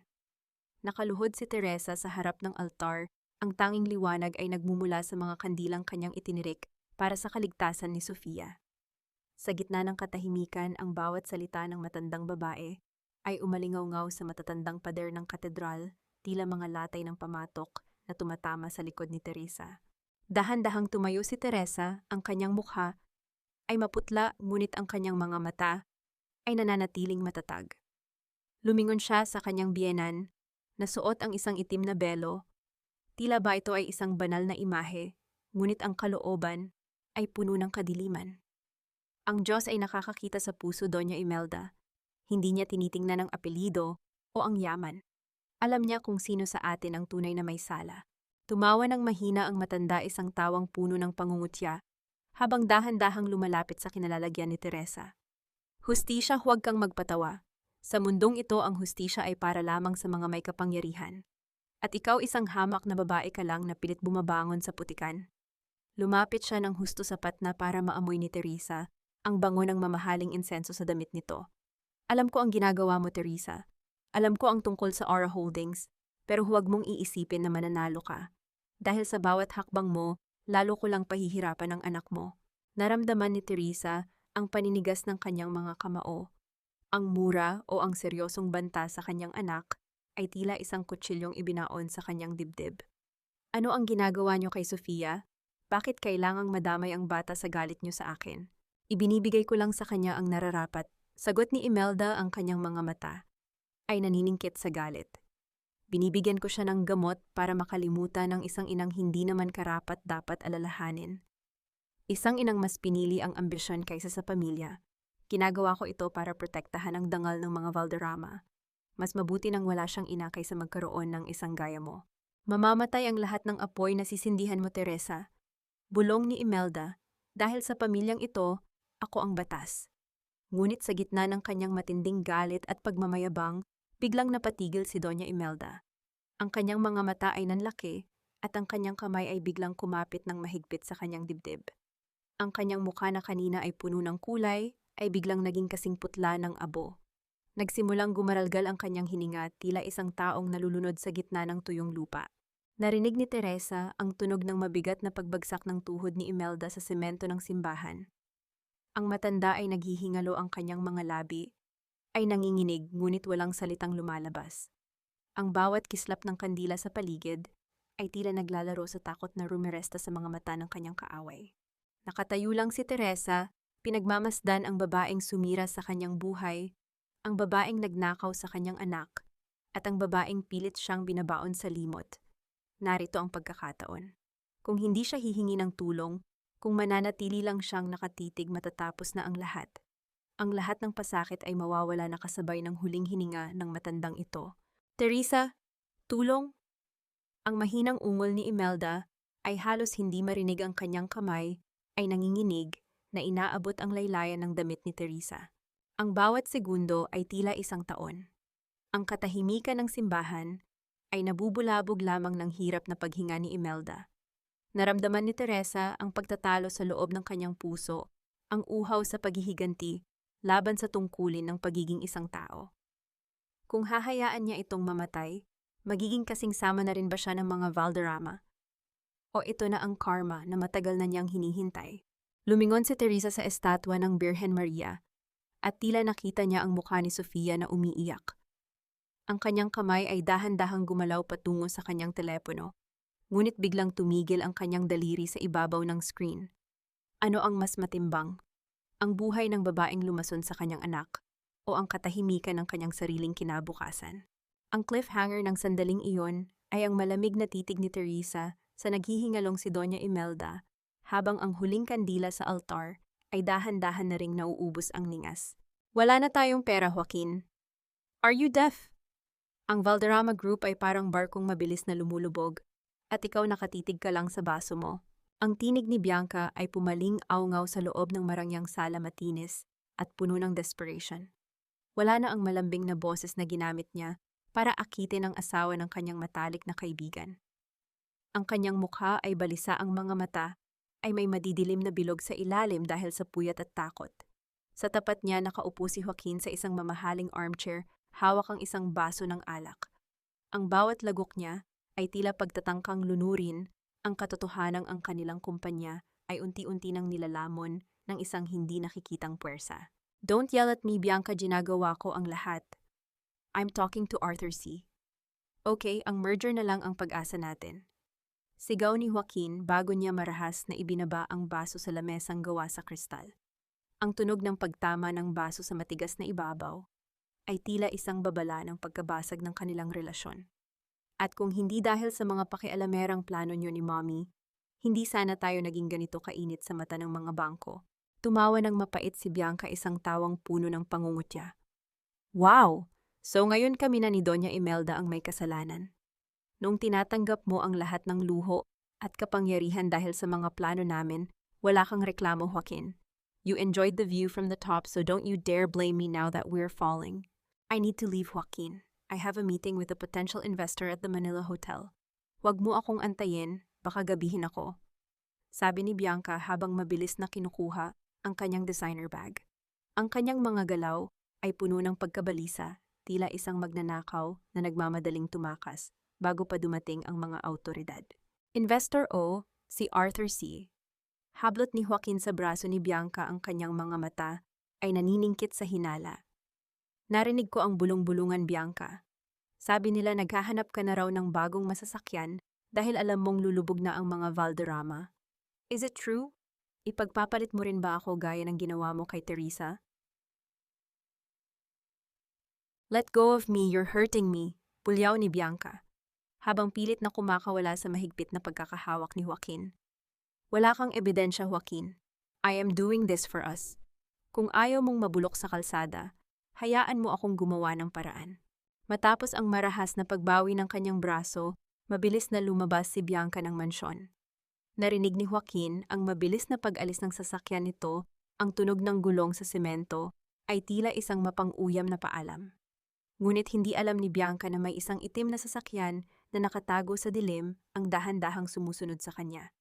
Sa loob ng sasakyang iyon si Mateo ay tahimik na nakatitig sa GPS tracker, habang si Teresa ay nakaupo sa tabi niya, ang mukha ay tila isang estatwa ng yelo. Pagdating sa hotel, pumasok si Bianca sa isang private suite.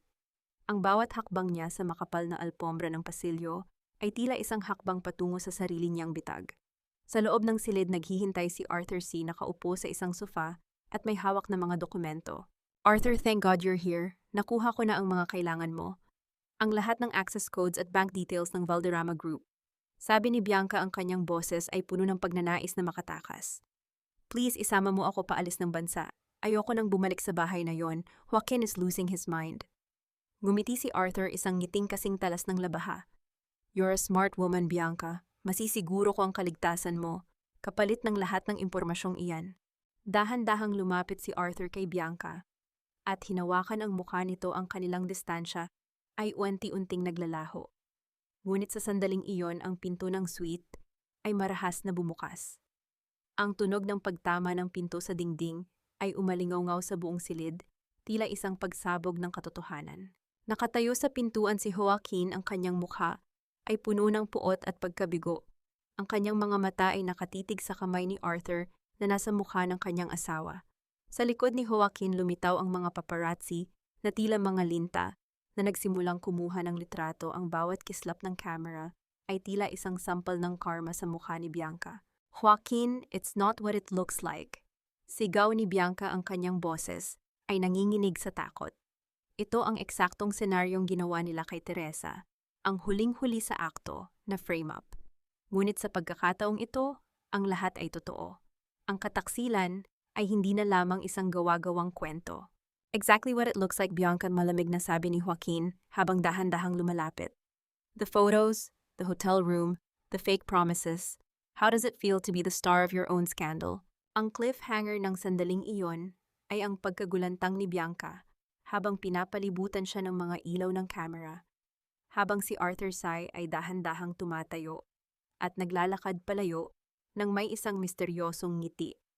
At si Joaquin ay dahan-dahang naglalabas ng isang sobre na naglalaman ng mga dokumentong magpapabagsak kay Bianca habang buhay. Anak, ang boses ni mommy ito. Pakiusap, makinig ka sa tibok ng puso ko dahil hinding-hindi ka nito nakakalimutan. Ang boses ni Teresa ay tila isang marahang hanging dumaan sa siwang ng bintana sa loob ng madilim na silid ni Sofia. Sa tulong ni Nanay Rosa, nagawa niyang makapasok muli sa mansyon sa gitna ng gabi habang ang lahat ay abala sa kaguluhan sa pagitan ni Joaquin at Bianca. Ang amoy ng lavender at baby powder sa loob ng kwarto ay tila isang yakap na nagpabalik sa lahat ng mga sandaling masaya silang mag-ina bago pa ang lahat ay lasunin ng puot. Upang gisingin ang diwa ng anak, nang hindi ito tinatakot nagsimulang humuni si Teresa. Isang kanta na palagi niyang inaawit noong sanggol pa lamang si Sofia, isang luma at matamis na oyay tungkol sa pag-ibig ng isang ina na kailanman ay hindi matitibag. Sa ugoy ng duyan, huwag kang matakot anak, nandito na si mommy, bulong niya habang dahan-dahang hinahaplos ang noo ng bata. Nagsimulang gumalaw si Sofia. Ang kanyang mga mata ay dahan-dahang bumukas puno ng lito at takot sa simula. Ngunit habang patuloy ang pag-awit ni Teresa, ang mga mata ng bata ay unti-unting nagbago. Ang ulap na dala ng mga gamot ni Doña Imelda ay tila dahan-dahang nahahawi ng pamilyar na himig ng pag-ibig. Mommy, isang mahina at nanginginig na tinig ang lumabas sa mga labi ni Sofia. Mommy, ikaw ba talaga yan? Sabi nila masama ka raw. Sabi nila iniwan mo ako. Hindi kita kailanman iiwan, Sofia. Patawarin mo si mommy kung naging mahina ako noon. Sagot ni Teresa, ang kanyang mga luha ay pumatak na sa kumot ng anak. Pero ngayon nandito na ako para bawiin ka. Hinding-hindi ka na nila masasaktan. Isang matamis na sandali ang namagitan sa kanila nang biglang yumakap si Sofia sa leeg ni Teresa, isinusiksik ang kanyang mukha sa balikat ng ina. Mommy, I missed your smell. Ayoko na rito, mommy. Natatakot ako kay Lola, pinapainom niya ako ng mapait na gamot. Ngunit ang muling pagtatagpo ng kanilang mga puso ay marahas na naputol nang bumukas ang pinto ng silid. Ang tunog ng pagtama ng pinto sa dingding ay umalingaw-ngaw sa katahimikan ng gabi, kasunod ang mabigat na hakbang ng isang taong puno ng galit. Nakatayo sa pintuan si Joaquin, gusot ang damit at amoy alak ang kanyang mukha ay tila isang demonyong galing sa impyerno. Ang kanyang mga mata ay naniningkit nang makita ang mag-ina na magkayakap. Ang pagkabigo niya kay Bianca ay tila nais niyang ibuhos sa kaisa-isang taong kaya niyang saktan. Anong ginagawa mo rito, Teresa? How dare you enter my house? Sigaw ni Joaquin habang mabilis na lumalapit sa kama. Marahas niyang hinila ang braso ni Sofia palayo kay Teresa. Dahilan? Upang mapatili ang bata sa takot at sakit. Joaquin, bitawan mo siya, nasasaktan ang bata. Sigaw ni Teresa habang pilit na inaagaw ang kanyang anak. Nasasaktan, mas masakit ang ginawa niyo sa akin ni Bianca. All of you are traitors. Ang boses ni Joaquin ay tila kulog na yumanig sa buong kwarto. Itinulak niya si Teresa ng malakas, dahilan upang bumagsak ang babae sa sahig at tumama ang kanyang ulo sa gilid ng mesa. Naramdaman ni Teresa ang pagdaloy ng mainit na dugo sa kanyang pilipit, ngunit ang kanyang atensyon ay nanatili kay Sofia. Nakita niya ang pagturo ng daliri ni Joaquin sa bata. Ang mukha nito ay puno ng puot. Ikaw, bata ka. Ikaw ang dahilan kung bakit hindi ako makaalis sa pamilyang ito. Dahil sa iyo kailangan kong magtiis sa lola mo, kung hindi ka na lang sana ipinanganak. Inangat ni Joaquin ang kanyang kamay, handa ng saktan ng batang nanginginig sa takot. Ang bawat segundo ay tila tumigil para kay Teresa. Ang cliffhanger ng sandaling iyon ay ang imahe ni Joaquin na puno ng karahasan, habang si Sofia ay nakapikit at umiiyak ng malakas, at si Teresa ay pilit na bumabangon mula sa sahig, handang itaya ang kanyang sariling buhay para sa huling pagkakataon. Huwag mong ituloy yan. Joaquin, kung hindi sisiguraduhin kong ito na ang huling gabi na makikita mo ang liwanag. Ang huling sigaw ni Teresa habang may hawak siyang isang matalas na bagay na nakuha niya sa sahig. Ano ang gagawin ni Teresa para iligtas ang kanyang anak? At hanggang saan ang kayang gawin ni Joaquin sa gitna ng kanyang pagkabulag, awal at passion wag. Huwag kang magkakamaling ilapat ang kamay mo sa kanya, Joaquin. Dahil sa oras na saktan mo ang anak ko, hindi lang ang kumpanya niyo ang kukunin ko, sisiguraduhin kong mabulok ka sa kulungan habang buhay. Ang boses ni Teresa ay hindi na nanginginig. Ito ay malamig, matatag at puno ng panganib. Nakatayo siya sa pagitan ni Joaquin at ni Sofia. Ang kanyang katawan ay nagsisilbing kalasag para sa bata. Sa kanyang kanang kamay, mahigpit niyang hawak ang isang matalas na piraso ng basag na salamin mula sa kwadro na nahulog kanina. Ang dugo mula sa kanyang sariling sugat sa noo ay dahan-dahang gumugulong sa kanyang pisngi, ngunit ang kanyang mga mata ay nananatiling nakatitig ng diretso sa mga mata ng kanyang dating asawa. Natigilan si Joaquin. Ang kanyang itinaas na kamay ay nanatili sa hangin, nanginginig, hindi dahil sa galit kundi dahil sa gulat. Ngayon lang niya nakitang ganito si Teresa, isang babaeng handang pumatay para sa kanyang anak. You wouldn't dare, Teresa. This is my house, umalis ka na bago ko tawagin ang mga security. Security, isang mapait na tawa ang kumawala sa mga labi ni Teresa. Sino ang tatawagan mo, Joaquin? Ang mga gwardyang kanina pa pinalitan ni Mateo ng sarili naming mga tauhan. Ang mga gwardyang alam na hindi na ikaw ang nagbabayad ng sahod nila. Dahan-dahang ibinaba ni Teresa ang basag na salamin nang makita niyang huminto si Joaquin. Kinuha niya ang kanyang telepono at may pinindot na button. Ang boses ni Mateo ang sumagot, kalmado at punong-puno ng awtoridad. Teresa, it's done. We have the 51% of the total debt control. The bank has officially transferred the receivership of the Valderrama Group to Aura Holdings. You are now the primary creditor of everything they own, including the house you are standing in right now. Nabitawan ni Joaquin ang braso ni Sofia. Ang kanyang mukha ay nawalan ng kulay, tila ba ang lahat ng dugo sa kanyang katawan ay biglang naglaho. What, no, hindi totoo yan, may merger kami kay Arthur Saitao. Arthur Sai, pagpapatuloy ni Teresa, habang dahan-dahang inaakay si Sofia patayo. Si Arthur C. ang unang nagbenta sa inyo, Joaquin. Siya ang nagbigay sa amin ng impormasyon tungkol sa mga utang niyo kapalit ng sarili niyang kaligtasan. Sa mundong ito ng mga Valderrama, walang tunay na katapatan. Di ba natutunan ko yan sa inyo? Mommy, aalis na tayo. Tanong ni Sofia, ang kanyang boses ay puno ng pag-asa habang nakakapit sa laylayan ng damit ni Teresa. O anak, hinding-hindi ka na babalik sa lugar na ito. Sagot ni Teresa habang hinahalikan ng noo ng bata. Bago sila lumabas ng silid, lumingon si Teresa kay Joaquin, na ngayon ay nakasalampak na sa sahig, tila isang basang sisiw na nawalan ng direksyon. Huwag mong kalimutan, Joaquin, ang bawat gamot na ipinainom niyo kay Sofia para makalimutan ako. Ang bawat sampal at mura na ibinigay niyo sa akin, may kaukulang kabayaran yan. At bukas ang singilan ay hindi na sa pera kundi sa inyong mga pangalan. Paglabas nila ng mansyon, ang hangin sa labas ay tila mas masarap lang hapin. Naghihintay si Mateo sa tapat ng sasakyan, ang kanyang mukha ay seryoso, ngunit may bahid ng ginhawa nang makitang ligtas ang mag-ina. Isang matagal na pagtitig ang namagitan sa kanila ni Teresa, isang pagtitig na puno ng pasasalamat at isang hindi maipaliwanag na koneksyon. Ligtas na kayo, bulong ni Mateo habang pinagbubuksan sila ng pinto. Ngunit ang cliffhanger ng gabing iyon ay hindi ang kanilang pagtakas. Habang papalayo ang sasakyan, nakita ni Teresa sa rearview mirror ang pagdating ng isang ambulansya sa mansyon. Si Doña Imelda ay dinala sa ospital matapos mabalitaan ang tungkol sa pagkuha ni Teresa sa kontrol ng kumpanya.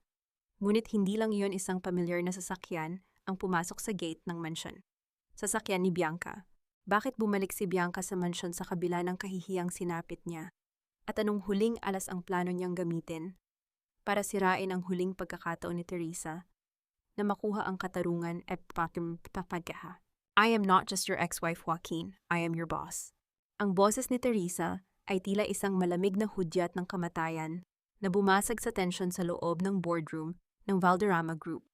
Ang bawat stockholder na naroon ay napalingon, ang kanilang mga mata ay nanlaki sa gulat habang pinagmamasdan ang babaeng dahan-dahang naglalakad patungo sa gitna ng silid. Suot ni Teresa ang isang deep emerald power suit, ang kanyang tindig ay tuwid, at ang bawat hakbang ng kanyang takong sa makintab na sahig ay tila isang martilyo na nagpapako sa kabaong ng pamilya Valderrama.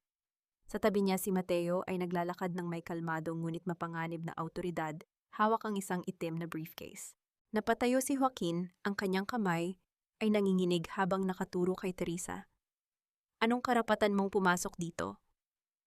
This is a private meeting, security. Sigaw niya, ang kanyang boses ay pumiyok sa takot na pilit niyang itinatago. Sa kabilang dulo ng mesa, nakaupo si Bianca, ang kanyang buhok ay magulo at ang kanyang mga mata ay puno ng puyat. Ang kanyang pagbabalik sa mansyon kagabi ay isa palang desperadong pagtatangka. Nakuhanin ng ilang mahahalagang dokumento, ngunit ngayon mukhang natanto niya na huli na ang lahat. Teresa, paano? Bulong ni Bianca, ang kanyang boses ay tila isang tuyong dahon. Security, muling nagsalita si Teresa habang dahan-dahang umuupo sa bakanteng silya sa kabisera ng mesa, ang silyang nakalaan para sa pinakamakapangyarihang tao sa kumpanya. Ang security na tinatawag mo, Joaquin, ay mga tauhan na ng Aura Holdings. Gaya ng sinabi ko sa iyo kagabi, hindi mo na pag-ari ang gusaling ito.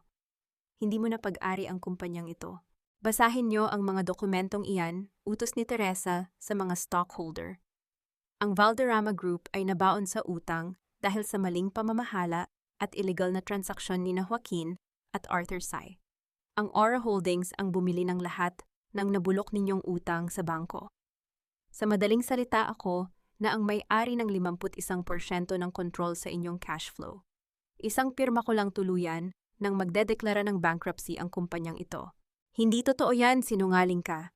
Sigaw ni Bianca habang pilit na inaabot ang mga papel. Ngunit nang mabasa niya ang mga lagda at ang selyo ng Central Bank, ang kanyang mukha ay naging kasing putla ng abo. No, Joaquin, wala na tayong matitira. Ang lahat ng pinaghirapan natin. Pinaghirapan.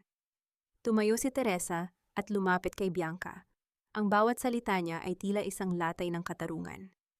Ang ibig mong sabihin ay ang lahat ng ninakaw niyo sa akin. Ang lahat ng pagsisinungaling niyo para makuha ang posisyong ito. Bianca, Joaquin, ang karma ay hindi lang isang salita. Ito ay isang paniningil na dumarating sa oras na akala niyo ay panalo na kayo. Isang matalim na tingin ang ibinigay ni Mateo kay Joaquin. At hindi lang pera ang kukunin namin sa inyo. Meron kaming hawak na ebidensya, isang audio recording at mga medical report tungkol sa mga gamot na ibinibigay niyo kay Sofia. Sinadyang lasunin ang isipan ng isang bata para sa inyong pansariling interes. Ang kasong child abuse at attempted kidnapping ay nakahain na sa piskalya. Naramdaman ni Joaquin ang panghihina ng kanyang mga tuhod. Napasalampak siya sa kanyang silya, ang kanyang mga mata ay nakatitig sa kawalan habang ang mga stockholder ay nagsimulang magbulungan nang malakas kinukondena ang kanyang ginawa. Ang bawat sulyap ng mga tao sa kanya ay puno ng pandidiri. Ang hiya na pilit niyang iniwasan ay ngayon ay tila isang dambuhalang alon na lumunod sa kanya ng buo. Teresa, please, huwag mong gawin ito. Pamilya tayo. Pakiusap ni Joaquin, ang kanyang boses ay puno ng desperation. Isipin mo ang sasabihin ng mga tao. Isipin mo ang dangal ng mga Valderrama. Ang dangal ng mga Valderrama ay namatay kasabay ng huling hininga ng katarungan sa bahay na iyon. Sagot ni Teresa, ang kanyang boses ay puno ng pait. At huwag mong banggitin ang salitang pamilya sa harap ko. Ang pamilya ay nagmamahalan, hindi naglalaglagan. Lumingon si Teresa kay Mateo at sa isang saglit nagtagpo ang kanilang mga mata. Isang tahimik na pangako ang namagitan sa kanila na ang laban na ito ay simula pa lamang ng kanilang bagong buhay. Ngunit sa gitna ng kanyang tagumpay, naramdaman ni Teresa ang isang kakaibang kirot sa kanyang puso. Ang cliffhanger ng sandaling iyon ay ang biglang pagpasok ng isang pulis sa boardroom. Mr. Joaquin Valderrama and Miss Bianca Santos, you are under arrest. Ngunit bago pa sila madala ng mga pulis, sumigaw si Bianca ng may halong panginginig. Hindi lang ako ang may kasalanan. Teresa, itanong mo kay Mateo. Itanong mo sa kanya kung sino ang tunay na nag-utos na ibibigay ang mga gamot na yan kay Sofia noong wala ka pa sa eksena. Napatigil si Teresa. Ang hangin sa loob ng silid ay tila naging yelo.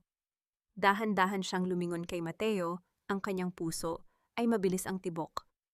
Bakit alam ni Bianca ang tungkol sa mga gamot kung si Doña Imelda lang ang may alam nito? At ano ang kinalaman ni Mateo sa madilim na bahaging ito ng buhay ni Sofia? Mateo, totoo ba? Bulong ni Teresa, ang kanyang mga mata ay nagsisimula ng mapuno ng pagdududa. Ang huling imahe ng kabanata ay ang malamig at misteryosong mukha ni Mateo habang dahan-dahan siyang umiiwas ng tingin at ang tunog ng mga posas na isinasara sa mga kamay ni na Joaquin at Bianca. Pinanood ko silang bigyan ng gamot ang anak mo, Teresa, dahil alam kong doon sila magkakamali at doon tayo mananalo. Ang mga salitang iyon ni Mateo ay tila isang malamig na hampas ng katotohanan na mas masakit pa kaysa sa anumang sampal na natanggap ni Teresa sa buong buhay niya. Nakatayo sila sa gitna ng kanyang malawak na opisina sa Aura Holdings, ilang oras matapos ang kaguluhan sa boardroom. Ang liwanag ng araw na pumapasok sa malaking bintana ay tila naglalantad sa bawat lamat sa kanilang relasyon, isang relasyon na binuo sa ibabaw ng mga lihim at paghihiganti. Dahan-dahang napaupo si Teresa sa kanyang silya, ang kanyang mga kamay ay nanginginig habang nakahawak sa gilid ng mesa. Ang tagumpay na kanina lang ay tila isang matamis na kanta, ay naging isang mapait na lasa sa kanyang dila. Pinanood mo sila, Mateo. Alam mong nilalaso nila ang isipan ng anak ko, pero hinayaan mo lang. Ginamit mo ang sakit ni Sofia para lang masiguradong mapapabagsak mo ang mga Valderrama. Lumingon si Mateo sa kanya, ang kanyang mukha ay walang emosyon, tila isang estatwa na gawa sa bato. Ito ang mundo ng mga lobo, Teresa. Kung pinigilan ko sila ng maaga, wala tayong ebidensya ng child abuse. Wala tayong paraan para makuha ang custody ni Sofia ng mabilis sa korte. Kailangan nating ipakita ang kanilang kalupitan hanggang sa dulo para walang kawala si Doña Imelda. Naramdaman ni Teresa ang unti-unting pagkaguho ng kanyang pagkatao sa loob ng kanyang dibdib. Ang lalaking akala niya ay kanyang tagapagligtas ay isa rin palang manlalaro na handang isakripisyo ang inosenteng bata para sa kanyang sariling layunin. Halimaw ka rin pala, Mateo. Wala kang pagkakaiba sa kanila. Ang kaisa-isang bagay na mahal ko sa mundo ay ginawa mong bala para sa baril mo. Umalis ka na, Mateo. Nakuha mo na ang gusto mo. Bagsak na ang mga Valderrama, kontrolado mo na ang katarungang hinahanap mo para sa nanay mo. Bulong ni Teresa, ang kanyang boses ay tila galing sa isang malalim na balon ng pait. Pero huwag mo nang asahan na magiging bahagi ka pa ng buhay namin ni Sofia. Dahil ang katarungang nakuha sa pamamagitan ng pananahimik sa gitna ng kasamaan ay hindi kailanman magiging malinis. Ang huyang mga sumunod na araw ay naging isang mahaba at madugong labanan sa loob ng korte para sa karapatan ni Sofia.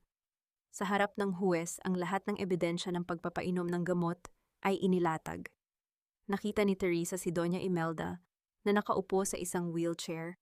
Ang mukha ay tuyot at walang buhay, habang si Joaquin ay nakayuko at hindi makatingin sa kanya. Ang bawat salitang lumalabas sa bibig ng mga saksi ay tila mga huling patak ng ulan, bago ang ganap na pagtila ng bagyo. Isang matinding emosyon ang bumalot sa silid nang tawagin si Sofia sa witness stand. Ang bata, suot ang kanyang paboritong puting bestida, ay tumingin kay Teresa. "The doctor gave me bitter candies, Your Honor. Sabi ni Lola it will help me forget the bad mommy, but I didn't forget. I just couldn't speak. My heart remembers my mommy's voice." Nang marinig ang hatol ng huwes na nagbibigay ng full and permanent custody kay Teresa, naramdaman niya ang isang dambuhalang bigat na nawala sa kanyang balikat. Ngunit sa gitna ng kanyang kaligayahan, nakita niya si Mateo. Sa likuran ng korte, nakatayo sa dilim, pinagmamasdan siya ng may malungkot na ngiti bago tuluyang tumalikod at maglakad palayo ng walang salita. Ngunit ang cliffhanger ng kabanatang ito ay naganap nang iuwi ni Teresa si Sofia sa kanilang bagong bahay. Habang nag-aayos sila ng gamit, may nahanap si Sofia sa loob ng kanyang maliit na bag, isang locket na hugis puso na may nakasulat na mensahe sa likod. "Mommy, look, binigay ito sa akin ni Tito Mateo bago tayo umalis sa mansyon. Sabi niya may secret daw sa loob." Sabi ni Sofia habang dahan-dahang binubuksan ang locket. Nang makita ni Teresa ang laman ng locket, ang kanyang hininga ay tila tumigil. Hindi ito litrato. Ito ay isang maliit na microchip at isang sulat na may nakasulat na, "I was the one giving her the vitamins to counter the effects of their drugs, Teresa. I was protecting her in the only way I knew how without them knowing. I'm sorry I had to be the villain in your story to make you the hero in hers." Naramdaman ni Teresa ang paninigas ng kanyang buong katawan. Lahat ba ng puot niya kay Mateo ay bunga lamang ng isang maling hinala? O ito ay isa na namang manipulasyon ng isang lalaking hindi niya kailanman lubos na makikilala? Ang bawat pinto na isinasara ng tadhana ay may dalang katahimikang kailangan nating yakapin bago tayo tuluyang makalaya. Ang boses ni Teresa ay mahina, ngunit punong-puno ng kapayapaan habang nakatayo siya sa harap ng rehas ng kulungan. Ang amoy ng klorina at lumang bakal ay tila isang malupit na paalala sa kinalabagsakan ng mga taong minsan ay itinuring ang kanilang sarili na mga Diyos. Sa likod ng rehas, nakaupo si Joaquin suot ang kulay kahel na uniforme. Ang kanyang buhok ay magulo, ang kanyang mukha ay puno ng pait, at ang kanyang mga mata ay wala ng bakas ng dati nitong pagmamayabang. Nandito ka ba para pagtawanan ako, Teresa? Tanong ni Joaquin, ang kanyang boses ay tila isang gasgas na plaka. Nakuha mo na ang lahat, ang kumpanya, ang bahay, pati ang anak ko. Wala na akong natira. Hindi ako nandito para sa iyo, Joaquin. Nandito ako para sa sarili ko. Sagot ni Teresa, ang kanyang boses ay matatag. Gusto ko lang sabihin na pinapatawad na kita. Hindi dahil karapat-dapat ka, kundi dahil ayaw ko nang dalhin ang bigat ng galit sa puso ko habang pinalalaki ko si Sofia. Mabulok ka man dito o makalaya balang araw, wala na itong kinalaman sa akin. Dahan-dahan siyang lumakad patungo sa kabilang selda kung saan naroon si Bianca. Ang dating best friend ay nakasalampak sa isang sulok, ang kanyang mga kuko ay sira-sira na at ang kanyang mga mata ay naniningkit sa galit nang makita si Teresa. I hate you, Teresa, sisiguraduhin kong pagbabayaran mo ito. Sigaw ni Bianca, ang kanyang boses ay pumyok sa gitna ng matinding ingay ng iba pang mga bilanggo. Tiningnan lang siya ni Teresa nang may halong awa. Ang puot mo ang siyang tunay na rehas na nakapaligid sa iyo, Bianca. Kahit makalabas ka rito, hinding-hindi ka magiging malaya. Ong, wag mo nang hintayin na mahanap ka pa ng mga anino ng nakaraan. Salamat, Teresa. Patawad sa lahat, hagulhol ni Maria habang hinahagkan ang kamay ng dalaga. Sa sandaling iyon, ang tanikala ng utang na loob ay tuluyan ng naputol na palitan ng isang malalim na pagkilala sa pagkakamali at pagpapatawad. Ang huling bahagi ng kanyang paglalakbay sa araw na iyon ay ang mansyon ng mga Valderrama. Ang malaking gate na dati ay tila pader ng isang kaharian ngayon ay nakabukas ng malawak, handa ng ipasara habang buhay. Pumasok si Teresa sa loob ng madilim na pasilyo. Ang tunog ng kanyang mga hakbang sa marmol na sahig ay umalingaw-ngaw sa katahimikan ng malawak na sala.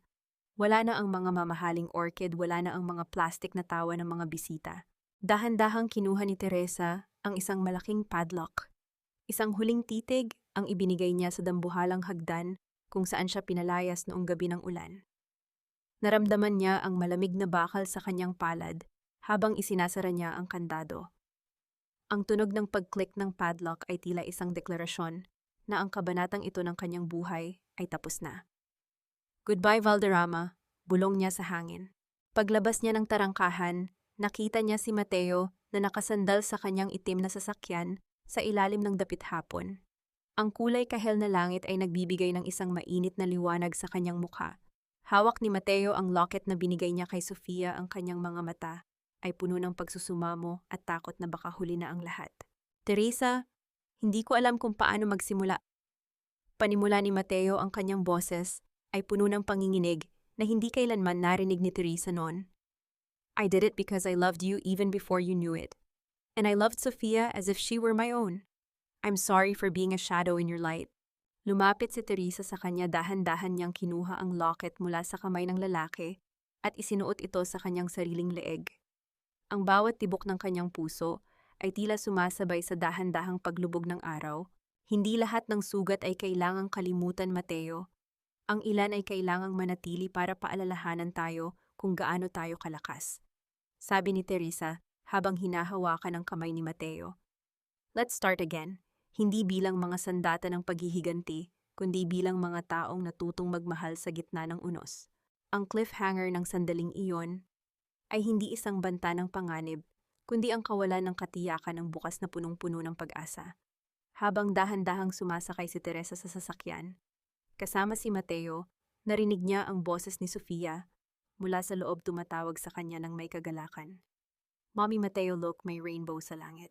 Ang bawat anino ay tuluyan ng naglaho na palitan ng mga kulay ng isang bagong simula. Ngunit sapat na nga ba ang pagpapatawad para burahin ang lahat ng pait? At handa na nga ba ang puso ni Teresa na muling magbukas sa isang lalaking minsan nang naging bahagi ng kanyang pinakamadilim na bangungot sa sangtahan. Ang tunay na liwanag ay hindi nagmumula sa sikat ng araw, kundi sa apoy na nabuo sa loob natin matapos nating lampasan ang pinakamadilim na gabi. Ang boses ni Teresa ay tila isang malambing na bulong na humahalo sa ihip ng hangin sa rooftop garden ng Aura Holdings. Ang dapit hapon ay nagbibigay ng kulay gintong kislap sa mga gusali ng Makati, isang tanawing kay sarap pagmasdan habang ang lahat ay tahimik at payapa. Hawak ni Teresa ang isang baso ng sariwang juice, ang kanyang mga mata ay nakatitig sa kanyang anak na si Sofia na masayang nagdidilig ng mga halaman sa di kalayuan. Wala na ang takot sa mga mata ng bata, wala na ang panginginig ng kanyang mga kamay. Ang bawat tawa ni Sofia ay tila isang himig ng tagumpay para sa isang inang itinaya ang lahat. "Mommy, look! The flowers are happy na because I gave them water." Masayang sigaw ni Sofia habang tumatakbo patungo sa kanyang ina. Niyakap ng mahigpit ni Teresa ang kanyang anak, isinusiksik ang kanyang mukha sa malambot na buhok nito.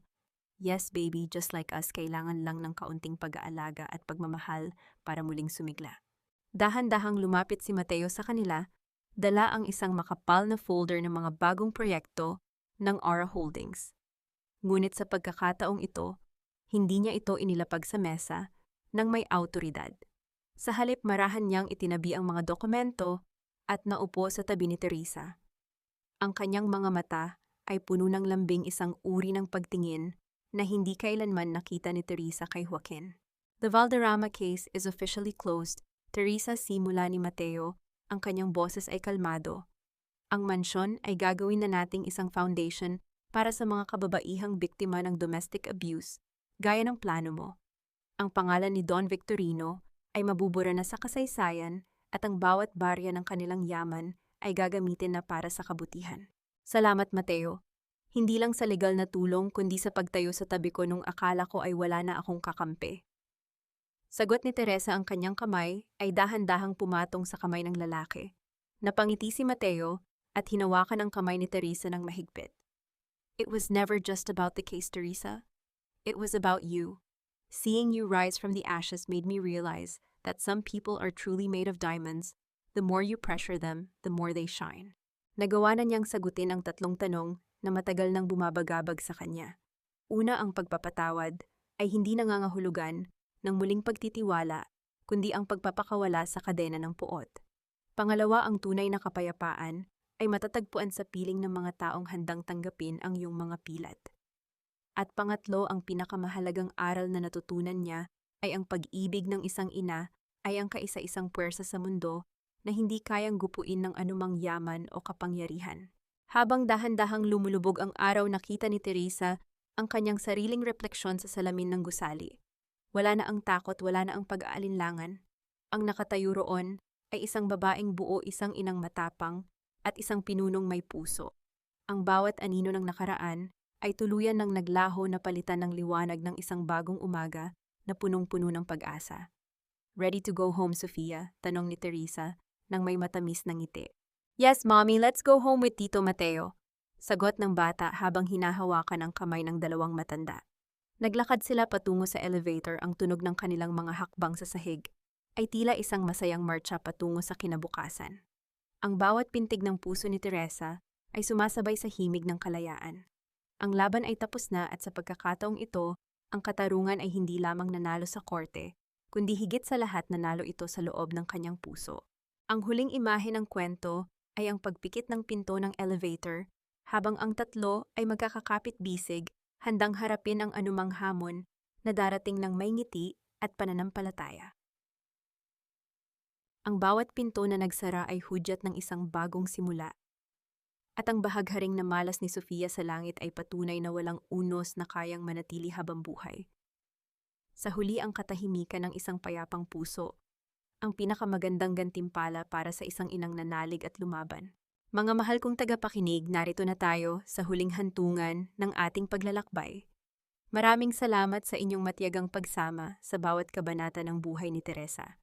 Habang isinusulat ko ang bahaging itinaboy ni Sofia, ang sarili niyang ina, dahil sa lason ng maling impormasyon, hindi ko mapigilang mapaluha at mapatigil sa pagtitipa. Ramdam ko ang hapdi ng bawat ina na nakikinig ngayon, ang sakit na malamang ang iyong pinakamahal sa buhay ay tinuturuan kang kamuhian. Ang kwentong ito ay hinabi ko mula sa mga pira-pirasong katotohanan ng mga totoong kababaihang nakilala ko, mga tahimik na bayani na dumaan sa apoy ng pagtataksil ngunit piniling huwag maging abo.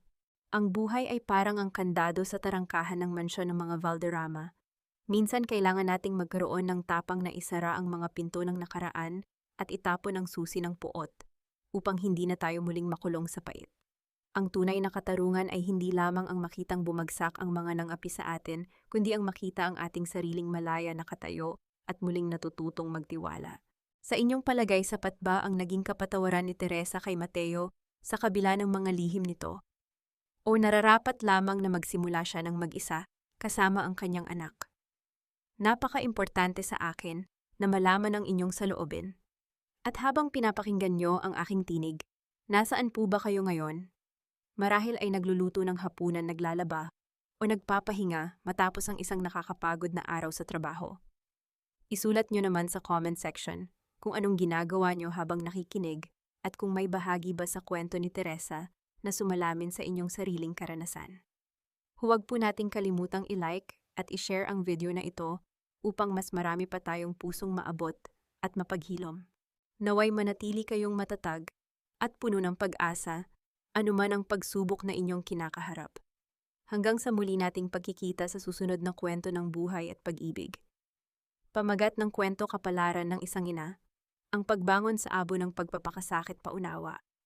Ang lahat ng mga karakter at sitwasyon sa kwentong ito ay katang-isip lamang na binuo para sa layuning manlibang at maghatid ng positibong mensahe sa ating mga tagapakinig.